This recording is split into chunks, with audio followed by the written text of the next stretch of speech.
بدعوة أصحاب لإلنا على الغداء والعشاء في 3 أمور لازم ننتبه لها. أولاً، ضروري نتفق على وقت ونهار بيناسبنا كلنا. بالنهاية هيدي ظهرة غداء أو عشاء، لازم الكل يكون مرتاح ومبسوط. ثانياً، بقدر بما أنه أنا صاحبة الدعوة اسأل المدعوين عن المطبخ أو الكويزين اللي بفضلوا ياكلوا أكل لبناني، هندي، إيطالي. مش غلط، بقدر أخذ رأيهم بهذا الموضوع.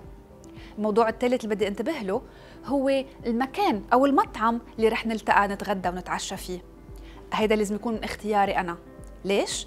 لأنه البادجت أو الميزانية هي من اختياري أنا، فأنا بعرف قدرتي على الدفع، وأنا بكون عم بختار المكان أو المطعم يلي بيناسب قدرتي على الدفع.